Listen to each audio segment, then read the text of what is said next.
Mas Anies, Pak Prabowo, jangan Pak Prabowo, Pak Prabowo, Pak Prabowo, Pak. ini Aksi saling sindir terjadi di pertengahan sampai akhir debat hingga memunculkan adu gimmick. Saya lagi nyari jawabannya Prof. Mahfud. Enak banget ya Gus ya, jawabnya sambil baca catatan tadi. Yang penting ini bukan catatan Mahkamah Konstitusi. jangan di bawah 5, sebut aja berapa. 11 Mas, dari 100. Kalau demokrasi kita tidak berjalan, tidak mungkin Anda jadi gubernur.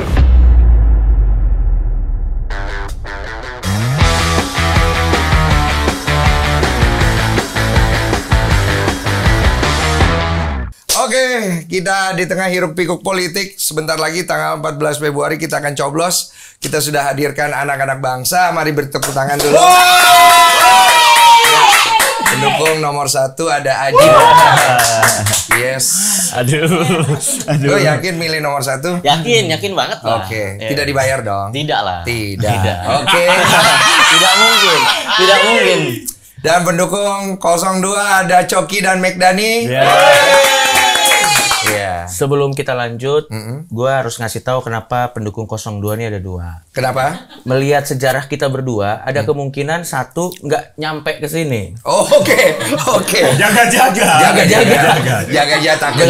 Kalau ada sesuatu buruk terjadi, Iya. masih ada satu. Iya. Masalahnya kompleknya hampir mirip dengan penanggalan. Komplek rumahnya hampir mirip. Oke, berarti tidak dibayar juga ya? Hah? Tidak dibayar juga ya? Apa? Oke. Ya. Oke. Pesan saya nggak nyampe. Dan untuk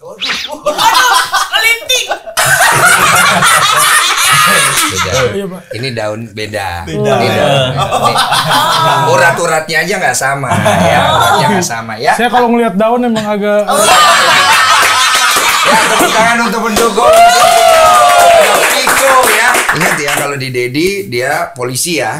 Kalau di sini ya kematian biasanya yang menjemput ya. Wow. Oke, jadi saya minta tolong lebih terbuka dan jujur. bro, Karena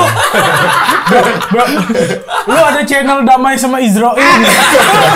Nggak bisa ya. Emang Oke. polisi bisa damai ya? Apa? Oke, mohon maaf nih, saya kembali ke topik dulu. Jadi gue sengaja mengundang kalian karena Ya.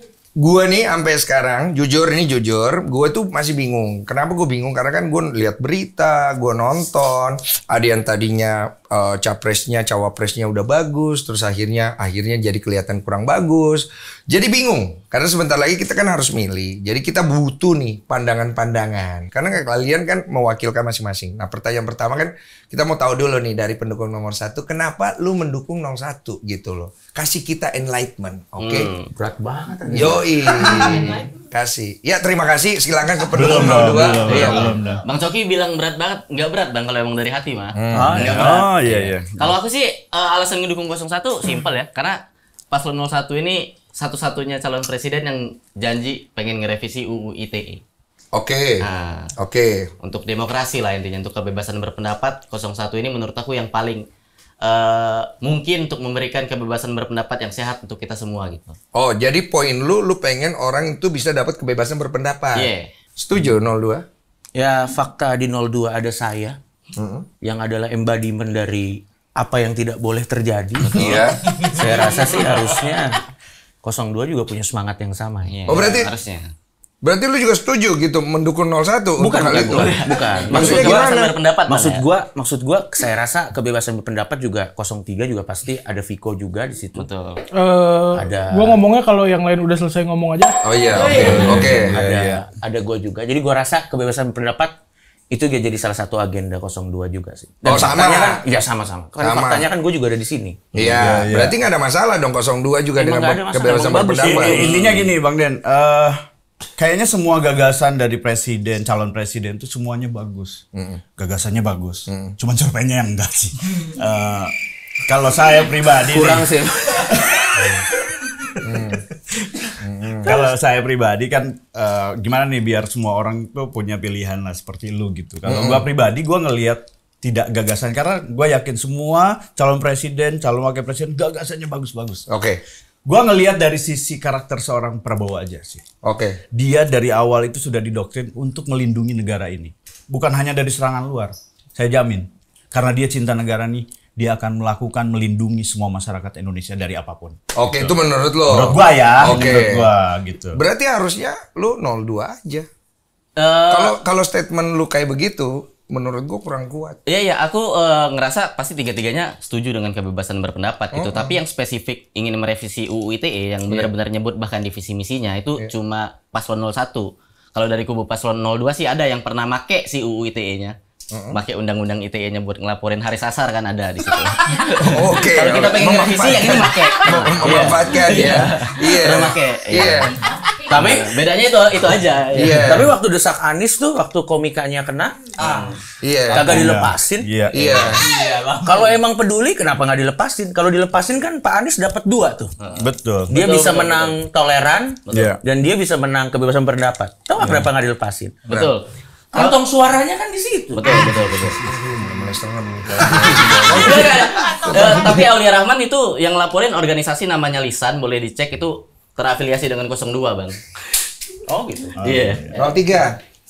Iya, kenapa saya baru mau ngomong setelah dipersilakan karena berdasarkan debat terakhir di Mata Najwa, saya dibilang motong-motong omongan Coki mulu. Panjang, Cok. Lu dengar dulu. Dipotong terus. Ya, sabar, dipotong terus. Iya, dan kalau sekali mungkin kita nggak tahu. Oke. Cakep. Sekarang saya ngomong kalau dipersilakan. Silakan. Kalau dibilang Aji tadi bilang alasan kenapa dukung 01 karena ada gagasan ingin merevisi UU ITE. Iya. Itu adalah gagasan yang baru mau akan dilakukan. Sementara Pak Mahfud sudah mengerjakan itu. Sekarang UU ITE adalah tindak pidana ringan. Tadinya itu bisa 4-12 tahun, sekarang di era Pak Mahfud sudah direvisi dan sudah disahkan, itu jadi tindak pidana ringan, hukuman pidananya jadi 4-8 bulan. Oke. Kuat nih. Lu punya alasan yang lebih kuat nggak? Kenapa kita harus memilih 01? Nah, Ada itu. alasan yang lebih kuat. Sebenarnya salah satunya lagi alasan kenapa aku dukung 01 ya. Ini sebenarnya alasan bodoh sih. Alasan bodoh ini sebenarnya dari aku. Iya, karena surveinya paling kecil yang pertama. Oke. Ah, bukannya gua. Iya, di awal aku ngedukung Bang aku. Waktu itu. Ya, sekarang berputar. Sekarang udah berputar. Jangan nangis dulu. Iya. Roda berputar kan kadang 01 di bawah, kadang 02 kadang 03 Ini di bawah. boleh pakai backsound Ibu Pertiwi nggak? Biar dia selesaikan dulu ya, jangan diinterupsi silakan. Jadi Nanti dibilang lo potong-potong aja. Gak apa-apa kalau 01 mah. Oke. Ada begitu. Oh, berarti emang mainin kartu playing victim ya? Kayaknya harusnya kita salah 4 jari nggak sih? Oke. Ya ini sebenarnya 2 lawan 2 tahu. Iya. Lanjut, gua mau dengar Tapi dulu. yang 2 peserta, yang 2 panitia. Iya makanya. Waduh. Selesaikan. Lu harus bisa meyakinkan penonton Iya. untuk milih 01. Jadi salah satu keresahan aku juga itu dari tidak berimbangnya oposisi di pemerintahan. Nah, karena Pak Anies surveinya paling rendah, aku yakin kalaupun Pak Anies menang, itu oposisinya akan tetap banyak gitu. Di 5 tahun pemerintahan Pak Jokowi ini aku ngerasa karena oposisinya nggak seimbang itu dengan pemerintah. Lihat aja ada nggak 5 tahun ini undang-undang kontroversial yang ditolak banyak masyarakat yang pada akhirnya nggak jadi sah. Oke. Nggak ada karena oposisinya nggak jalan di pemerintahan. Oke, ini ada pertanyaan dari netizen. Tadi barusan gue baca. Mereka menanyakan bagaimana dengan kinerja 01 selama ini secara profiling. Katanya lebih banyak apa yang diucapkan itu tidak terjadi. Kalau untuk masalah rekam jejak Pak Anies selama di Jakarta, itu bisa dicek di fitnahlagi.com. Tadi untuk spesifik, ya ada fitnahlagi.com. Fitnahlagi.com itu untuk mengklarifikasi informasi-informasi yang nggak benar sekali ya. Iya. Emang sejalan kan? Emang mirip. Oke. Nggak apa-apa juga, nggak apa-apa men, serius nggak apa-apa. Fitnahlagi.com. Iya. Tadi spesifik untuk banjir itu bisa dilihat indeks volume banjir di Jakarta tuh menurun. Oh begitu. Selama era kepemimpinan Pak Anies, sumur resapan itu berhasil, bahkan sumur resapan itu dipakai juga di IKN nanti. Oke. Yang dikritik orang-orang yang pro terhadap Pak Jokowi, Pak Jokowi pakai itu di IKN. Oke. Sorry, itu yang menurun tuh airnya atau tanahnya yang makin menurun? Dua-duanya. Dua-duanya tuh. Oke. Itu kan sempat mampet karena banyak pejabat yang turun ke gorong-gorong. Terjemput. Jadi maksud Anda sampah yang sebenarnya adalah Sorry, udah dibawa sama pendawan. Jadi sebenarnya masalahnya banjirnya itu kan atau banyak yang turun ke gorong-gorong. Enggak, tapi itu udah diselesaiin, pejabatnya udah dibawa sama Pandawara. Lebih parah itu daripada gua itu. Kalau gua kan masih di tengah. Oke, itu pembelaan lo ya, kita terima. Oke, sekarang bagaimana menurut lo kalau secara match-nya Pak Anies sama Cak Imin, menurut lo apa nih miss and match yang kira-kira akan membawa pembaharuan? Yang aku suka juga nih dari kombinasi dua tokoh ini ya. Asik. Aku tuh benci Pak Anies. Aku tuh benci Pak Anies awalnya. Aku Ahok banget. Kenapa lu nggak suka Pak Anies awalnya? Aku nggak suka banget sama Pak Anies bahkan sampai sekarang itu dari cara komunikasinya, Bang. Menurut aku terlalu elitis gitu. Kan akademisi kan. Oke. Terlalu banyak bahasa teori. Nah, aku nggak suka. Oke. Dan bener gitu kalau orang-orang bilang bahasa Pak Anies tuh bahasa langit. Nah, bahasa buminya ada di Caimin. Oke. Jadi saling melengkapi satu sama lain tuh. Oh, lu ngeliatnya dari situ. Iya, saling melengkapi satu sama lain. Jadi lebih cocok gitu. Itu yang membuat lu lebih berpihak ke 01. Oke. Ada counter. Mau nanya, buminya bumi sebelah mananya nih? Ya kalau ke masyarakat bawah tuh.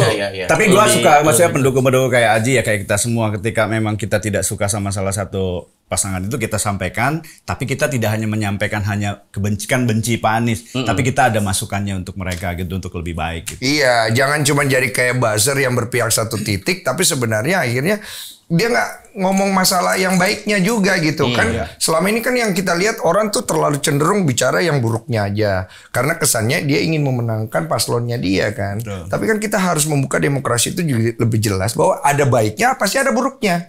Semua kayak gitu. Nah, lu setuju gak dengan sikap Pak Anies kepada Pak Prabowo waktu Pak Anies bilang Pak Prabowo cuma dapat nilai 11 katanya? Setuju. Lah, tagline-nya Pak Prabowo kan yang sering banget diucapkan oleh Pak Prabowo dan Mas Gibran kan, biarkan rakyat yang menilai. Nah, Pak Anies menilai itu 11/100. Etis gak? Ya etis kan, biarkan rakyat yang menilai.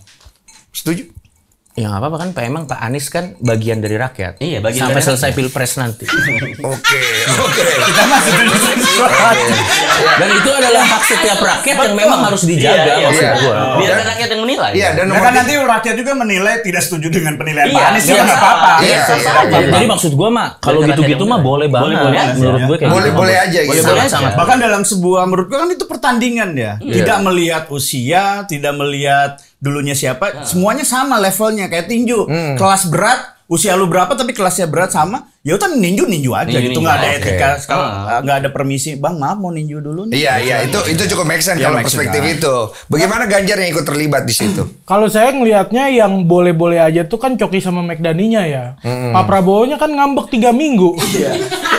Setelah dinilai begitu. Sampai Tunggu, berdasarkan apa lu bilang Pak Prabowo ngambek? Berdasarkan apa? Abis itu kan kalau ada acara-acara internal mereka selalu dibahas sama Prabowo. Dia ngata-ngatain saya, dia bodoh apa gimana gitu. Maksudnya kayak lebih ke materi aja kan, dijadikan materi sama Pak Prabowo kan. Tapi nggak nyebut Pak Anies. Iya. Lagian kan kata kuncinya juga di acara internal. Iya. Maksud gua kan karena kan dia nggak bikin acara umum. Iya. Tapi kok bisa bocor ke umum? Karena kan terbukti nggak naikin elektabilitas. Iya. Jadi maksud gua tuh kayak ekspresi pribadi seorang individu, apalagi di acara internal, itu kan sah-sah aja. Karena kan tujuannya adalah bukan untuk bagaimana, itu ya ekspresi individu di acara internal. Oke. Iya, jadi kelihatan ngambeknya, menurut Coki ngambek nggak apa-apa. Oke. Tapi gini ya, maksudnya ini presiden kenapa gua pilih? Dia apa adanya. Ketika pada saat dia berkompetisi di capres, debat capres, dia memperlihatkan kalau dia sebel. Iya. Tidak yang terus akhirnya di belakang marah. Enggak, dia marah-marah di situ, marah-marah juga di belakang. Ya itu maksudnya itu apa adanya lah. Ini aneh. Ini aneh. Tapi ada benernya juga. Maksud juga. Maksud apa loh? Pembelaan loh. Lucu lagi ya. Kita tuh butuh apa adanya. Pemimpin yang apa adanya loh. Iya, karena kan kita nggak mau sampai akhirnya kita punya pemimpin yang kita nggak bisa tebak nih orangnya kemana gitu kan. Justru nggak boleh bang, maksudnya pemimpin itu kan tugasnya juga salah satunya adalah berdiplomasi. Nggak boleh kayak misalkan kita lagi mendesak Presiden Amerika buat tolong dong nih damain Palestina sama Israel. nggak boleh, terus dia bete disuruh maksudnya ya nggak boleh. Harus menempuh cara-cara diplomasi, jangan ngeliatin emosi. Menurut gua gini, ekspresi kekecewaan, ekspresi ngambek, selama itu hanya bentuk ekspresi tapi tidak mempengaruhi keputusan, menurut gua nggak apa-apa. Yang jadi masalah kok, gimana kalau keputusannya nunggu approval ketua partai? Itu yang jadi masalah. Karena saya nggak tersinggung kebetulan. Karena kita mah santai aja. Iya. Sekarang pertanyaan berikutnya adalah apakah sikap itu menguntungkan atau tidak? Sikap yang mana nih? Sikapnya Pak Anies waktu itu kan kita masih bicara tentang itu. Menguntungkan itu menguntungkan buat Pak Ganjar. Iya. Itu menguntungkan. Pak Ganjar posisinya di tengah waktu itu. Karena tektokan kan. Dua-duanya dapat manfaat. Waktu itu. Iya. Pak Ganjar mukanya santai banget, bro. Malah senang Pak Ganjar. Iya. Oke. Berarti lebih menguntungkan untuk Pak Ganjar ya. Iya bisa jadi ya. Buat Pak Ganjar. Tapi ternyata kan akhirnya secara framing media banyak kan yang akhirnya mengambil ekspresi Pak Prabowo saat itu, kemudian dikasih lagu, kesannya terzolimi sekali kan. Betul. Dan itu kan yang membuat akhirnya orang jadi lebih bersimpati lagi. Betul. Kalian nangkep gak poin itu? Yoi, banyak job nangis bang emang waktu itu. Iya. Maksudnya bagaimana? Maksudnya nangis aja orang gitu, Iya. Tapi itu kan malah akhirnya juga menguntungkan setelah Pak Ganjar diuntungkan di awal. Akhirnya orang bersimpati sama Pak Prabowo jatuhnya. Tapi menurut saya kayaknya ada sesuatu yang harus dilurusin dikit sih. Jadi maksud saya video apapun ketika dikasih backsound Ibu Pertiwi itu jadi sedih loh gitu. Bahkan misalkan potongan video Warkop dikasih backsound Ibu Pertiwi sedih gitu. Mr. Bean dikasih backsound Ibu tetap sedih. Nggak percaya. Coba kita kasih background Ibu Pertiwi nih. Lihat Ibu Pertiwi. Sedih sih. Oke, bro. Pertanyaan untuk 02, tersinggung gak kira-kira Pak Prabowo yang lu tangkep pada saat itu? Kalau gua rasa, soalnya sempat gak mau salaman juga gini, kan? Kalau gua rasa pada akhirnya seorang pemimpin itu pada akhirnya ya manusia juga. Apakah beliau tersinggung atau tidak? Gua tidak punya kapasitas untuk bisa tahu apa yang dirasakan beliau saat itu. Iya. Tapi apabila beliau tersinggung juga ya it's okay. Yang penting kan outputnya, selama itu outputnya tidak ke sesuatu yang mempengaruhi keputusan beliau untuk bersinggungan dengan orang-orang di sekitarnya, ekspresi perasaan apalagi itu di acara internal sih, menurut gua masih fine-fine aja. Masih fine-fine Kalau aja. sampai ngelaporin ke Bawaslu kayak gitu ya nggak? Ya menurut gua kan pada saat kita kan sebenarnya sama-sama tahu ya di kampanye ini kan ada banyak bagian. Betul. Dan kadang bagian dari 01, bagian dari 02 atau bagian dari 03 harus kita akuin nggak bergerak seia sekata gitu.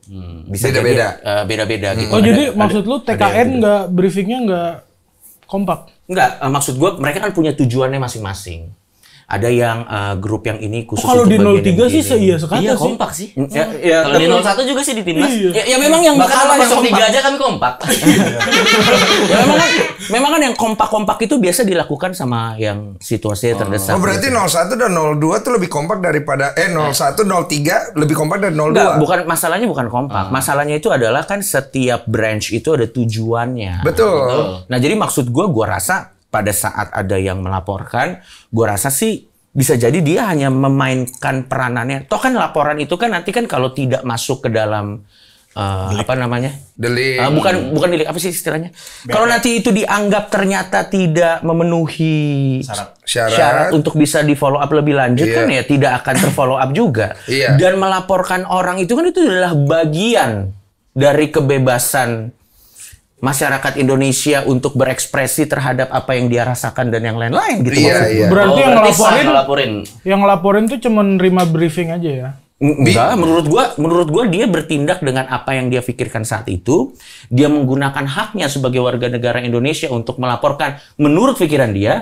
Toh akhirnya laporan itu tidak diterima kan menunjukkan bahwa sistem ini berjalan dengan baik. Kalau dibalik pertanyaan Bang Densu, apakah hal itu menguntungkan? Yang bagian mana yang menguntungkan? Melaporkan.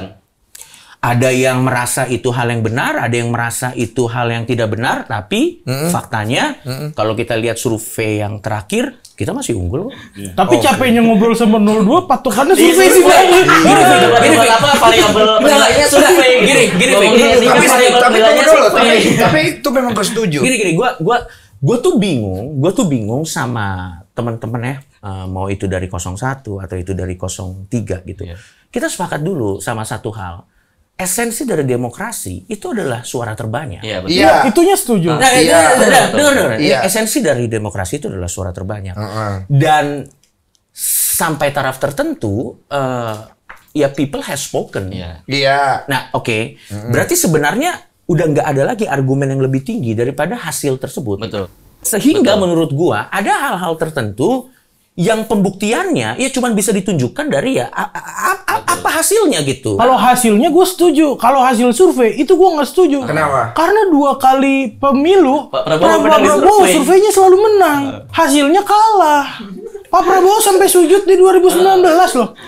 Bukan cuma survei bang, bukan cuma survei. Even quick count, Pak Prabowo menang. Selalu menang. Sampai itu orang-orang di rumahnya ajudan-ajudannya siap presiden, siap presiden. Udah sampai Yang begitu, jadi kan? presiden Pak Jokowi. Ya, menurut gua gini, setiap orang berhak untuk merasa apapun. Betul. Iya. Setiap orang berhak untuk merasa apapun. Iya. Viko pengen merasa seperti itu, silakan. Iya. Menurut gua. Tapi menurut gue yang dibedain adalah perasaan dan kejadian bang. Iya. Nah, kalau 2 kali presiden gagal karena dia survei menang, tapi dia gagal jadi presiden, itu kan kejadian. Betul. Beda lagi. Bahkan Kalau ngomong 2009, bahkan masalahnya gini. Saat ini salah satu indikator yang bisa digunakan untuk berdiskusi, setuju atau tidak setuju, terlepas dari apakah itu nanti akan kejadian atau tidak. Survei. Survei memang. ada survei, ada indikator sentimen positif negatif. Iya. Indikator sentimen negatif tuh kan 02 selalu jelek. Iya. Jadi survei bukan satu-satunya pegangan menurut saya. Nah, jadi sementara ini untuk indikator itu paling jelek, selalu paling jelek apa setiap yang habis bikin debat. jelek kalau itu biasanya? Ada etika, ada etiket, ada bahwa Menhannya tidak menguasai materi tentang pertahanan. Jadi lebih ke sana. Banyak hal ini sih. kebetulan nih kita juga membahas tentang pertanyaan dari rakyat itu tentang etikanya Gibran pada saat dia debat terakhir bersama dengan Pak Mahfud dan Betul. Iya itu ya. Itu kalau itu tuh karena sikap ya bang, itu tuh adalah sebuah sikap, itu masuknya ke etiket. Tapi memang dia jelek di dua-duanya, etika dan etiket. Tapi gestur-gestur gitu itu masuknya di etiket. Setuju nggak lu? Menurut lu itu kurang Kalau etis? buat gua itu adalah unnecessary gesture. Unnecessary. Iya. Oh nggak perlu ya? Sebenarnya Lu juga setuju? Iya, jujur. Jadi bukan etika, menurut gue kurang lucu aja. Punchline gagal aja. Punchline gagal aja. Karena itu di stand up comedy, wah haramnya parah banget. Karena itu kalau masuk act out, masuknya act out gede banget. Jadi kurangnya cuma satu, kurang yang nanya. Coba ada yang nanya. Jadi apa tuh? Menurut saya kalau Pak Prabowo nektokin pecah.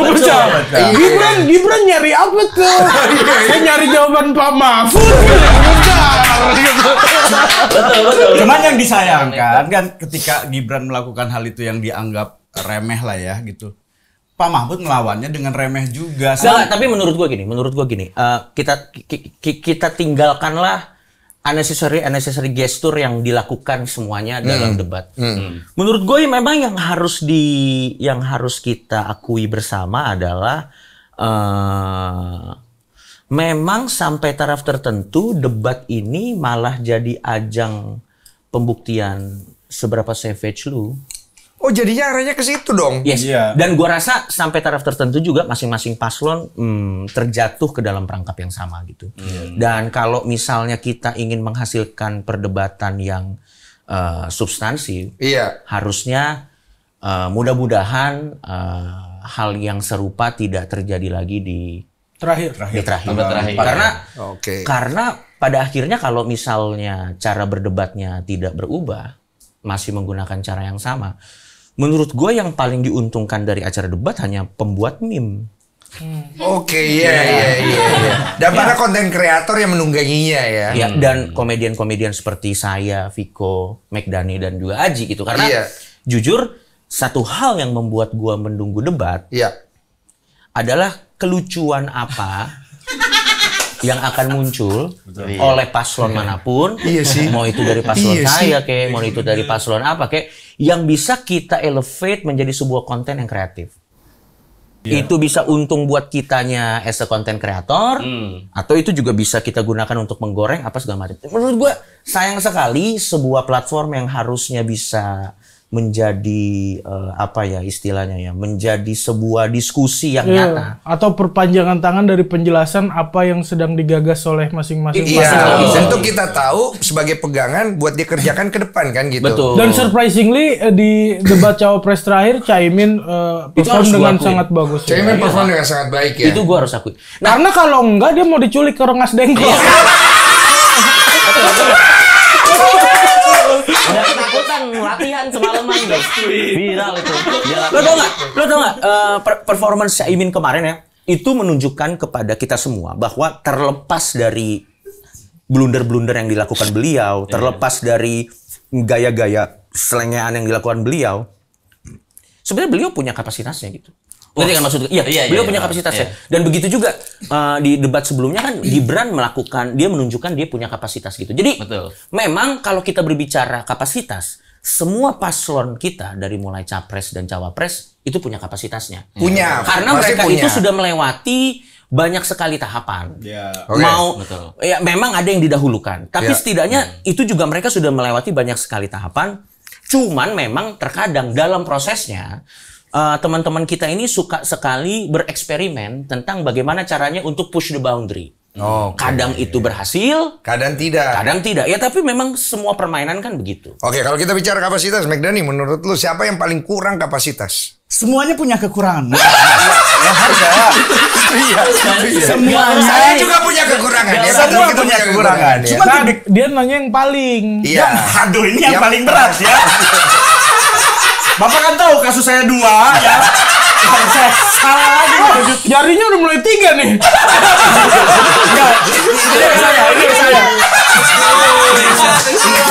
Ini ke saya. Si Coki juga tatonya udah mulai ada tanduknya nih. Orang pas jatuh nyeruduk mulu. Saya tidak akan bilang Gibran lebih kurang dari yang lain karena usia. Saya tidak akan bilang itu. Oke. Ya. Tapi saya akan bilang Pak Mahfud yang lebih kurang dari mereka. Di antara yang lain Pak Mahfud yang kurang. Gue jujur kurang setuju sih. Coki, jangankan lu, gua juga kurang. Tahan. Gue mau tahu landasannya. Jadi kan kita bisa nilai gitu. Landasan lu apa? Tapi inilah Bang, gue bilang 02 tuh nggak kompak tuh ini. Bukannya tidak kompak. Justru kita punya pendapat yang berbeda untuk disatukan nantinya sesuatu yang bagus gitu. Saya sapu ya. Karena belakangan ini kerjaan saya itu terus. Nebokin ya. Sama kan? Meli juga nebokin dulu. Jadi maksud beliau seperti ini. Kita tuh sebenarnya bukan nggak kompak. Sebenarnya itu menunjukkan bahwa kan biasanya kan banyak ketakutan katanya 02 tidak pro dengan kebebasan berpendapat atau apapun gitu. Kita cuma dikasih guideline, tapi bagaimana cara kita mengekspresikannya itu benar-benar dikasih kebebasan individu. Nih, gue kasih tahu contohnya. Waktu Mas Haris itu keputusan Mas Haris sebelum keputusan Mas Haris yang akhirnya beliau bebas, bisa dicek di Malaka Project. Gue bikin video loh yang mengatakan bahwa Mas Haris Azhar itu tidak selayaknya di penjara karena kontennya. Banyak orang yang bilang gue munafik. Banyak orang yang bilang gue munafik. Lu bikin video Mas Haris nggak di penjara, tapi lu ada di 02. Gitu. Iya. Tapi lu tau nggak faktanya apa? Saat gue bikin video itu, gue nggak ditegur sama sekali, sama the whole apa ya istilahnya ya, sama apapun, sama mereka yang orang, gue nggak ditegur. Cara gue berkampanye misalnya, saat gue ngepost endorsement sama 02. Gue ingat banget video pertama gue sama Muslim tuh yang stroke. Itu kan cukup menuai kontroversi ya. Karena apakah etis kalau kita bercandain orang stroke itu? Iya. Gue udah siapin ininya, gue udah siapin kata-kata minta maafnya kalau itu video. Kalau itu video viral, gue udah siapin kata-kata minta maaf ya. Oh, udah bagian Lu tau dari video gue mau minta maafnya gimana? Mohon maaf kalau video saya menyinggung orang yang tidak stroke. Waduh. Ini nih. Untung nggak keluar ya, Untung nggak keluar. Karena yang stroke tidak tersinggung gitu maksudnya. Lagi terapi. Tapi Bang, tapi gue lanjutin dulu. Tapi maksud gue, ya kan biar sembuh. Kenapa reaksinya nggak begitu? Bener dong, emang harus fisioterapi biar sembuh. Nggak, tapi maksud gue, 02 tuh tidak semenyeramkan seperti yang orang-orang gambarkan gitu. Kita diberikan kebebasan berpendapat, kita dibiarkan untuk melakukan apa yang bisa kita lakukan atau ekspresi individu kita nih juga dijamin. Contoh, nanti dia ngomong begini nih, dia tadi ngomong begitu, gua rasa juga tidak akan ditelepon.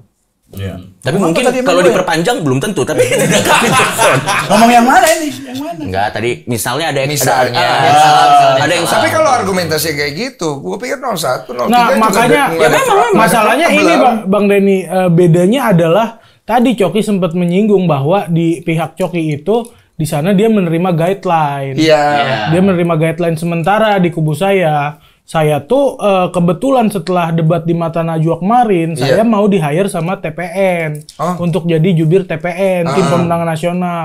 Saya di situ menolak. Kenapa? Karena menurut saya ingin berbicara sesuai dengan apa yang saya lihat, sesuai dengan apa yang saya rasakan. Tanpa ada guideline, tanpa ada briefing. Jadi bedanya itu. Jadi kebebasan berpendapatnya tapi diarahkan, bukan di briefing gitu loh. Jatuhnya seperti itu. Untuk menanggapi Viko ya, sebenarnya supaya ini tidak kemana-mana, kita harus paham bahwa guideline dan briefing nih fungsinya adalah supaya meminimalisir kemungkinan statement itu bisa menjadi liar. Oh, hanya sebatas itu. Iya, jadi kita cuma dikasih koridor bermain. Iya, gitu. tapi kan jadi akhirnya ada ketakutan juga kan. Maksudnya ketakutan. Karena ini kan Coki udah ada di dua sisi yang berbeda. Dari awal yang diomongin sama sekarang yang diklarifikasi. Iya kan, supaya tidak jadi bola liar kan takutnya jadi liar kan. Enggak, tapi Bang, spesifik untuk Bang Coki aku sepakat sih TKN harus ngasih guideline spesifik untuk Bang Coki ya. Itu enggak, maksud gua gini loh. Maksudnya iya spesifik untuk Bang Coki gitu. Emang harus dikasih guideline kalau Bang Coki gini. Bahaya kalau enggak dikasih guideline Bang. Karena kadang-kadang dia bisa mendukung, kadang-kadang dia bisa dorong. Iya. Bumerang untuk 02. Gua enggak ngerti kenapa sangat sulit buat orang lain untuk memahami ini. Gini. Kalau kita bicara konteksnya Pilpres. Ini kan berarti tugas semua pendukungnya, entah apapun motivasinya, itu kan harus memenangkan, ya kan? Dan supaya bisa menangkan, harus ada citra-citra yang dipastikan bisa sampai kepada pemilih. Iya. Ya dong. Sehingga supaya itu bisa tercapai, masuk akal dong. Kalau misalnya ada do and don'ts-nya yang lebih baik tidak dilakukan. Jangankan paslon deh, brand aja yang gua rasa skopnya nggak segede Pilpres, kita dikasih kok. Kita dikasih kok. Jadi menurut gua itu hal yang sangat wajar dan hal yang biasa. Tapi itu Bang, maksudnya yang perlu digarisbawahi di sini adalah bahwa mereka melakukan itu dengan pesanan, sementara kita berdiri sendiri untuk mendukung. Itu yang membedakan. Jadi bonekanya ada di mana kan sebenarnya gitu kan akhirnya. Tapi kalau gua boneka ya di istana boneka lah Bang. Sebentar ya. Ada pertanyaan dari rakyat saya dari tadi udah 2 jam nungguin. Untuk apa? Dari desa mana, Bang? Pondok-Sari. Bukan Bojong Gede lu kemarin. Udah ganti lah. Dia ganti desa tergantung kebutuhan. Silakan. Saya mau nanya nih, tanggapan 3 paslon ini, presiden boleh kampanye itu gimana tanggapan kalian? Oh ya kemarin ya. Presiden kemarin mengeluarkan statement. Presiden boleh kampanye, ada pasalnya. Bahkan ditegaskan lagi pada saat pidato berikutnya dalam acara kenegaraan, pasalnya dikasih lihat gitu loh. Tanggapan kalian dulu nih, masing-masing. Coba dari 01. Kalau aku pertanyaan aku yang paling fundamental nih, kenapa harus di print sih waktu ngejelasinnya gitu? Kenapa nggak pakai iPad gitu maksudnya? Oh iya juga itu sih. Itu doang sih aku, Bang. Itu doang yang bikin aku penasaran. Ya, itu kan printan dari UMKM, support UMKM.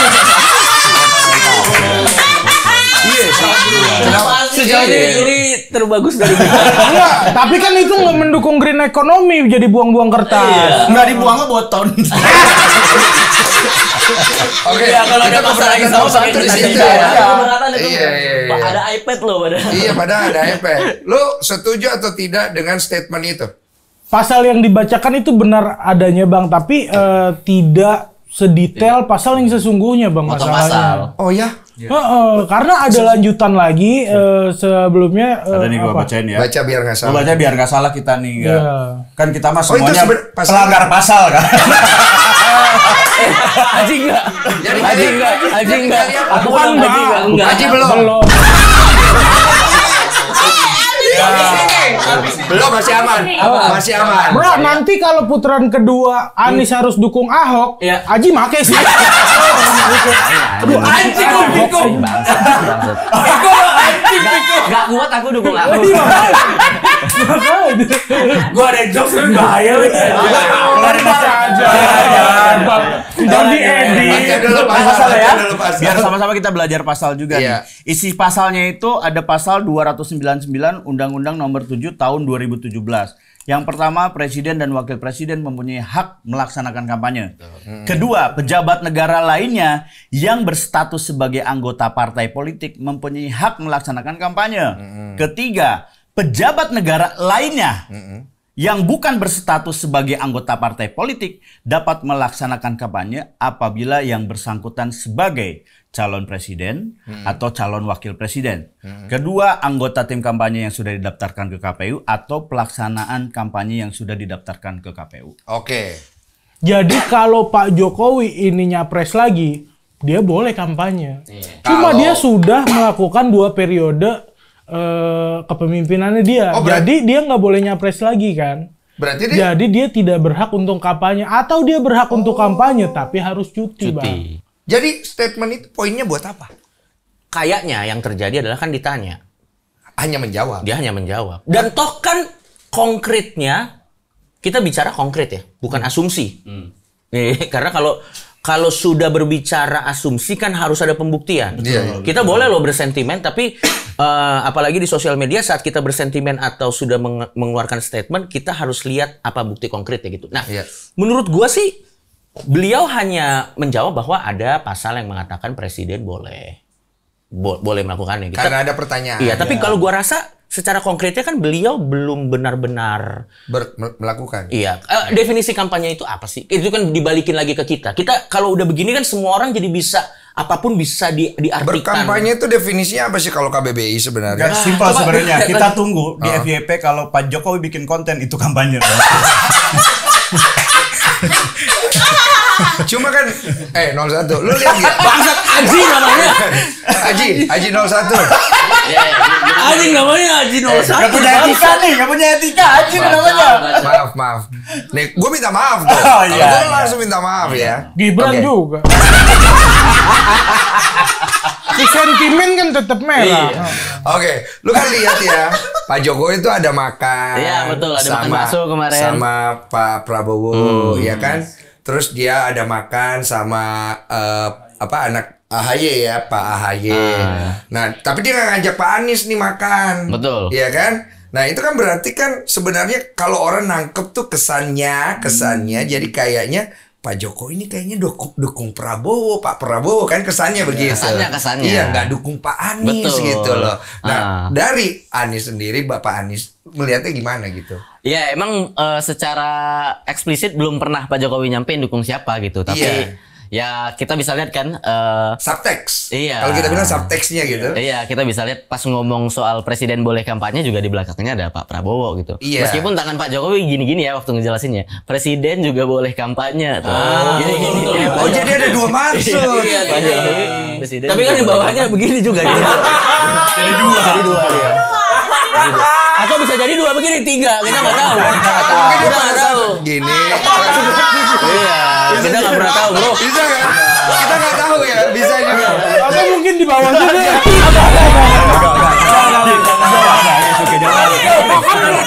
Lagi main what if kan? Ini kan lagi main gimana kalau loh. Sorry, yang Udah diobrolin 2 kali cukup ya. Yang diobrolin bukan keling ini. Yang dibicarakan bukan keling. Bukan. Oke. Kalau misalnya lu sendiri pribadi nih ya sebagai pendukung 02, ada nggak kemungkinan Pak Jokowi itu memang dia mensupport langsung 02 supaya dinasti politiknya Pak Jokowi juga jadi? Gua sih berat sekali ya. Gua sih untuk bisa menjawab itu harus ada tindakan konkret yang benar-benar konkret. Karena kalau makan bareng kurang. Gini, kalau makan bareng itu siapa tahu jadwalnya Pak Anies nggak ketemu. Oke. Pak Ganjar juga nggak ketemu. Iya.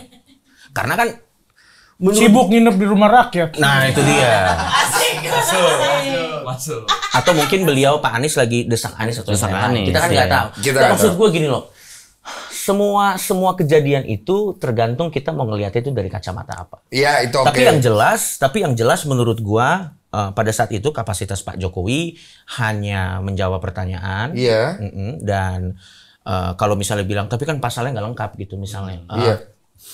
Ya walau bagaimanapun kan Pak Jokowi ya hanya manusia ya. Mungkin pada saat dia menjelaskan itu dia juga nggak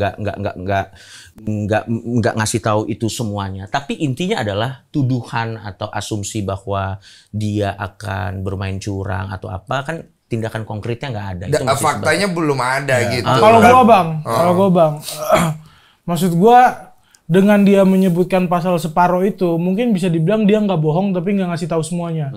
Itu adalah tindakan manipulatif, Bang. Enggak kan masyarakat juga cerdas. Kalaupun kelihatannya itu dipotong, kan bisa nyari.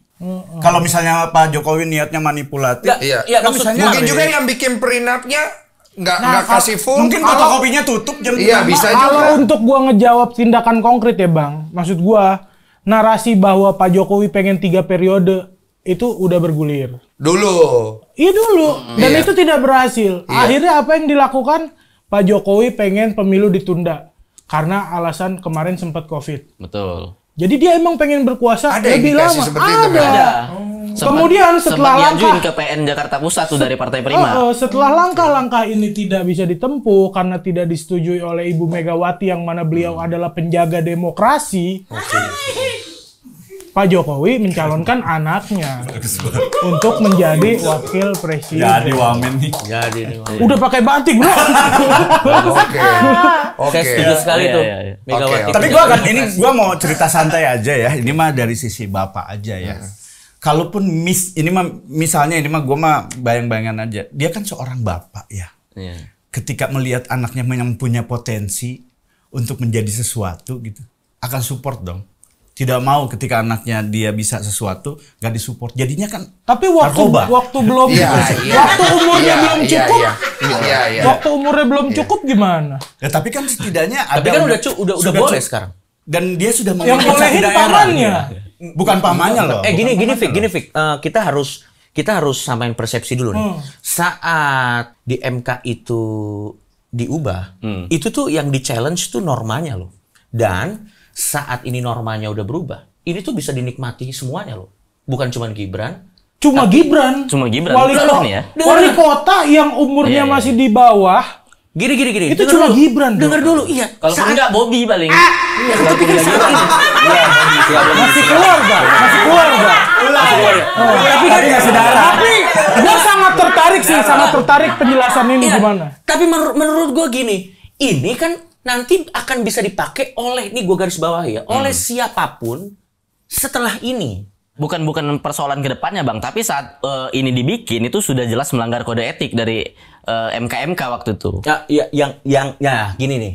Ini juga udah gitu temuan terbarunya ya. Sampai keringetan loh dia bertahan tuh. Ini pertanyaan lu nih, bikin rame nih. Iya, sampai keringetan dia bertahan sampai keringetan di sini. Jadi temuan terbarunya tuh Bang ada margin tanggal yang nggak cocok gitu Bang. Betul, Bang. Udahlah kalau soal itu MK nggak bisa resmi aja banyak yang nggak berani loh debat soal ini. Nggak bisa dibahas. Nggak bisa ditolong ya maksudnya. Iya. Tapi maksud gua. Tapi bahkan jubir resmi aja banyak yang nolak ajakan diskusi loh. Pak Andika Perkasa sebagai mantan Panglima, dia bilang Gibran maju sebagai cawapres ini sudah sesuai dengan konstitusi. Karena pasalnya sudah disahkan. Di belakang kenapa pasal itu disahkan itu boleh dimasalahin, tapi Gibran majunya udah aman. Ya kalau gue sih opini gue sih seperti itu. Ini opini gue secara pribadi. Opini gue secara pribadi adalah pada akhirnya toh itu akan bisa dinikmati oleh semua orang, bukan cuma Gibran. Walaupun memang mungkin yang pertama menikmatinya adalah Gibran.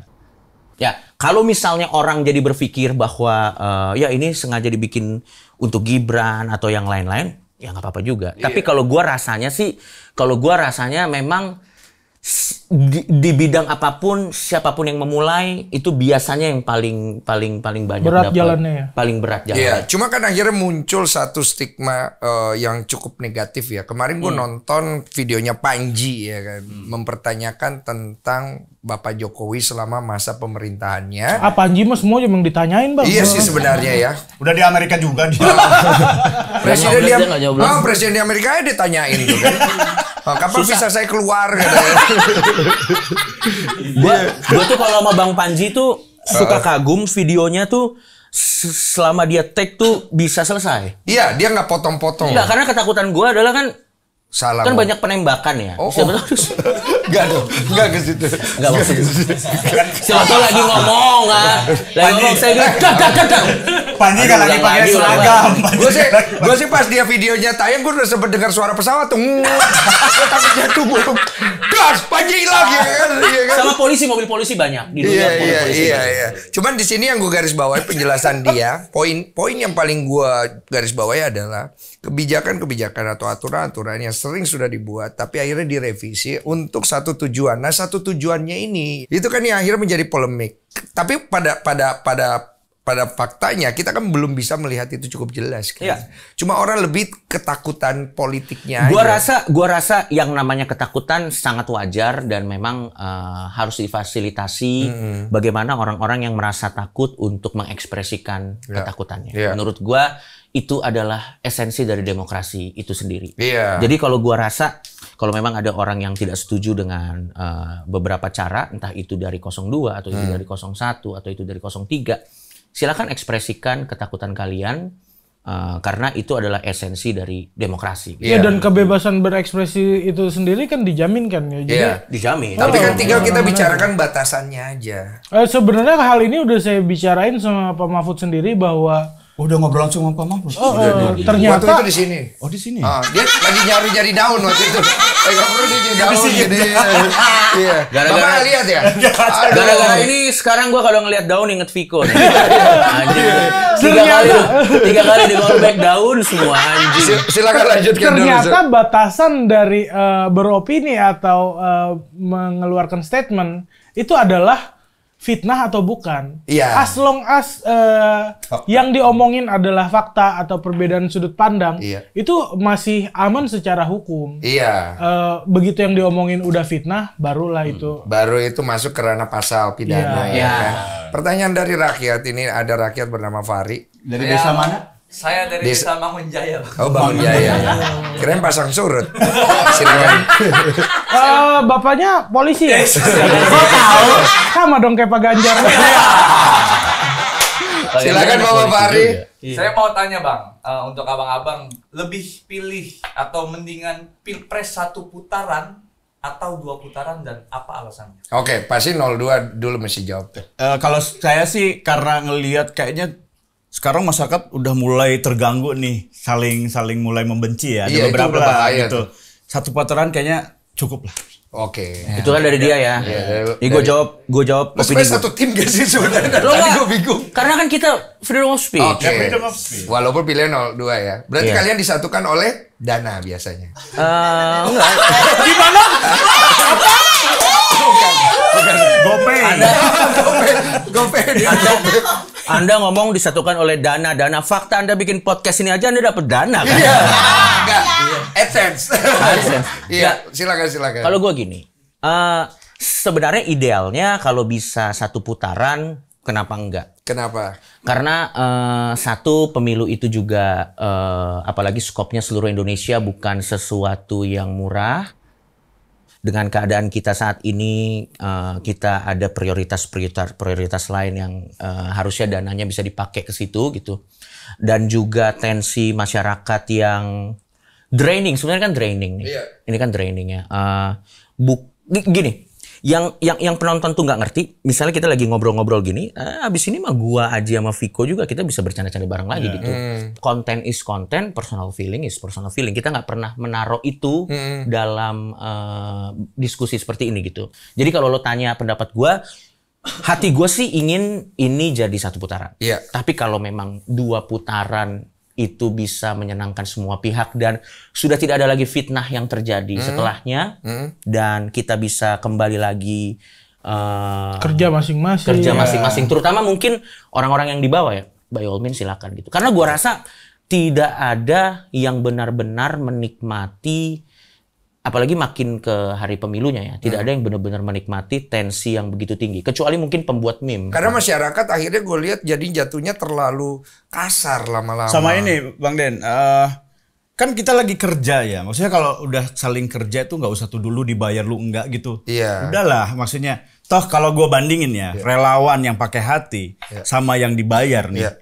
Sama aja sebenarnya. Cuman bedanya relawan ini dapat matangnya doang. Karena diundang makan di rumah si paslonnya gitu ya, makan. Kan dapat juga. Kalau kita yang dibayar ya mentahnya. Bener. Bukan kita ya ini. Maksudnya perbandingannya. Tapi gini, gua akan meluruskan masalah endorsement kepada public figure ya. Kalau gue melihatnya dari kacamata positif gue begini. Kalau memang ternyata akhirnya lu kan sebagai manusia, sebelum lu di-endorse, lu kan pasti punya pilihan ya. Kalau kayak gue nih, gue masih bingung, gue jujur ya.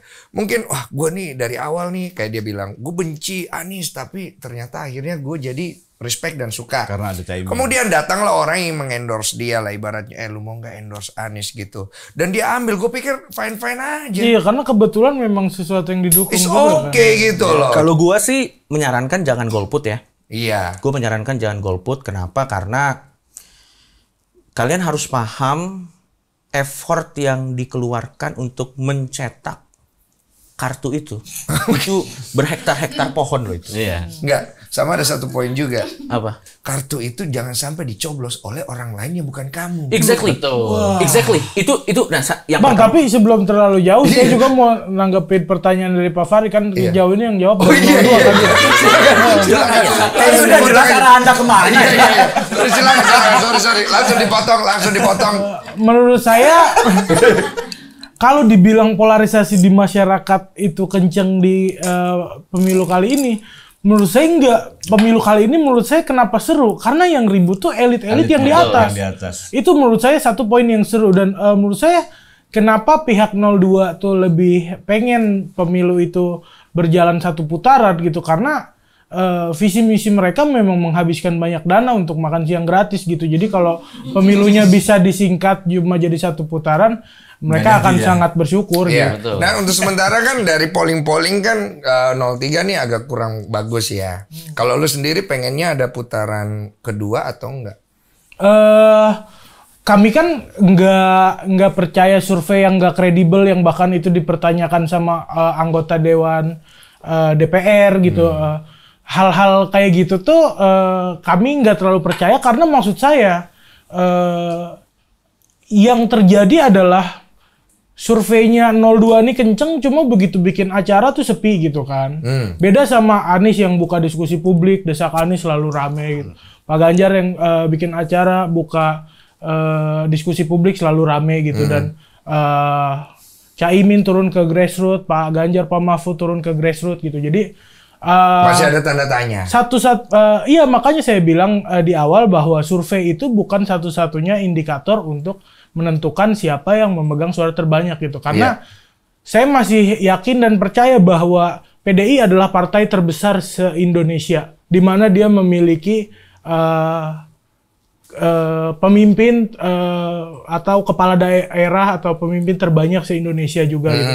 Dan itulah yang ada di hatinya orang-orang grassroots gitu. Itulah yang ada di hatinya orang-orang grassroots. Jadi karena kami juga selain dari survei-survei yang beredar, survei-survei umum, kami punya survei internal yang itu cukup jauh perbedaannya dengan survei umum yang beredar gitu sih Bang. Oke. Kalau survei internalnya dari 03, posisinya 03 ada di berapa? Itu kan rahasia dapur Bang. Oh iya, nggak bisa dikasih tahu ya. Iya, baik-baik. Gak malu soalnya mau disampaikan ternyata lebih Iya. rendah. Tetap posisi 3 Bang. Dan maksud saya kayak kenapa menurut saya ada hal yang jelek di TKN, ada hal yang bagus di TKN kan kalau jeleknya briefingnya kurang. Kalau bagusnya itu di TKN tuh dia sangat into sama zaman gitu. Dia tahu cara menggrab hati masyarakat, dia tahu gimana cara bermain sosial media. Ibu Megawati ini nggak ada yang nge-highlight loh Bang.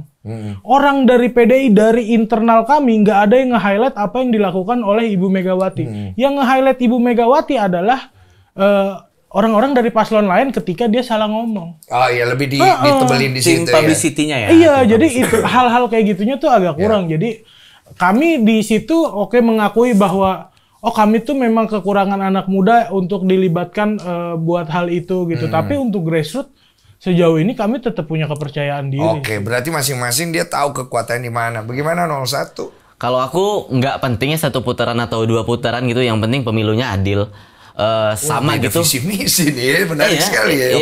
Yang penting adil gitu. Sama tadi aku juga sepakat sama Bang Viko, pemilu ini nggak bisa dilihat dari sosial media karena yang di grassroots itu jauh lebih banyak, yang nggak tersentuh internet itu masih jauh lebih banyak kok.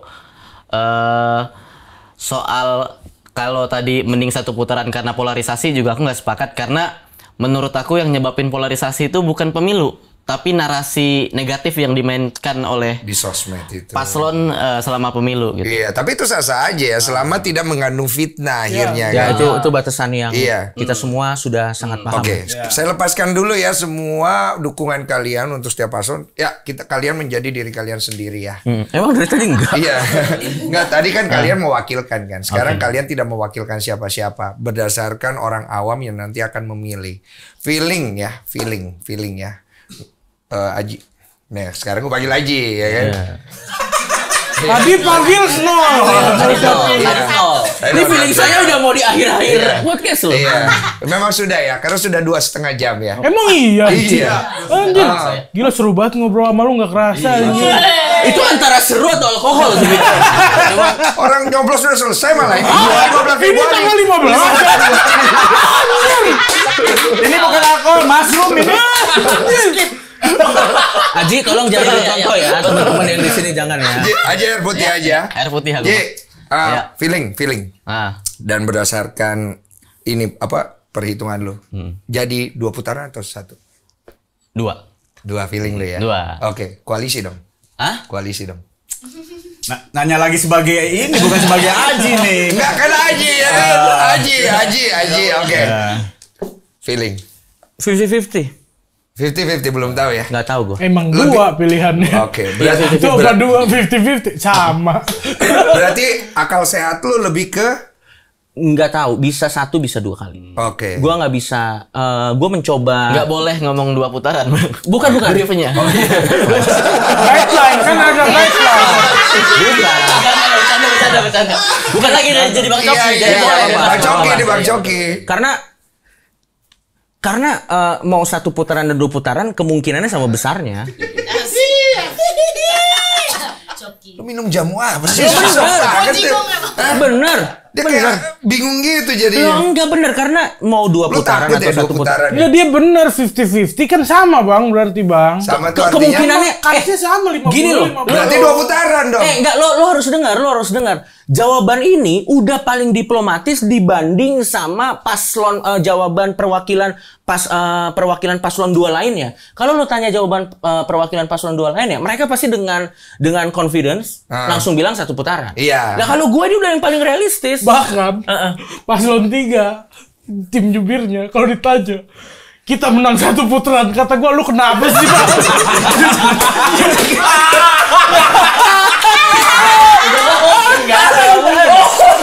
Nah, menurut gua ini jawaban terbener tuh ya gua. Dan dibilang 50-50 itu maksudnya 50% 1 putaran, 50% 2 putaran. Jadi kansnya sama, Bang. Kansnya sama. Jadi menurut gua dia bener. Lu jangan mojokin temen gua dong. Kalau gua kayaknya bakal jadi jubirnya dia nih. Kalau gua ngelihat hitungan aja sih, ngelihat perhitungan dari survei aja ya. Kemungkinan besar sih satu putaran kalau berpikir sebagai manusia ya. Tapi gua nggak bisa ngelewatin kuasanya Allah. Aduh bener. Kalau udah gitu lo nggak bisa debat. Ya itu lain cerita. Udah bawa ya, raja terakhir. Jadi lu berdasarkan perhitungan suara satu. Bapak Viko. Kalau menurut saya jawaban McDani satu putaran lebih masuk akal daripada jawaban tim saya satu putaran. Dia kan ngomong satu putaran, ada basis data lagi. Kalau saya ngomong sah-sah aja. Kalau tim saya ngomong satu putaran saya ngapain sih ya? Jadi kalau saya secara realistis harapan saya adalah 2 putaran. Oke, jadi lebih realistis ya. Oke, pertanyaan terakhir untuk closing ya. Kira-kira kalau sampai terjadi 2 putaran, ya kan? Positioning 02 ini kan lagi bagus ya. Bisa berubah nggak menurut kalian? Bisa banget. Karena kita harus paham politik itu dinamis. Kita harus paham politik itu berjalan sesuai kepentingan petinggi-petingginya pada saat itu. Jadi nggak pernah ada musuh abadi, nggak pernah ada sahabat abadi. Dan itu sudah terbukti lagi dan lagi di perjalanan politik kita. Jadi kalau memang 2 putaran, apapun bisa terjadi. Jangan golput, tanggal 14 Februari, buruan nyoblos, oke? Yap. Bang Deddy, terakhir, Anda kan sekarang udah by numbers bahkan udah lebih banyak daripada close the door. Waduh. Iya, setahu gua by numbers sudah antara nomor 2, kalau nggak salah udah nomor 1 nih. Sudah lebih banyak dari close the door by numbers. Saran, ini tolong backgroundnya diganti. Tolong ya. Saya mohon maaf. Ini AdSense dari kita aja udah banyak loh. Tolong ya, ini titipannya dari kita. Dari mulai saya pertama diundang sebelum ditangkap masih ini loh. Palsu lagi, anjing banget. Palsu lagi. Asli. Iya. Itu aja sih. Iya. Sebenarnya saya mau ganti. Cuma Viko larang. Saya suka disambut. Iya. Terima kasih. Sampai ketemu lagi.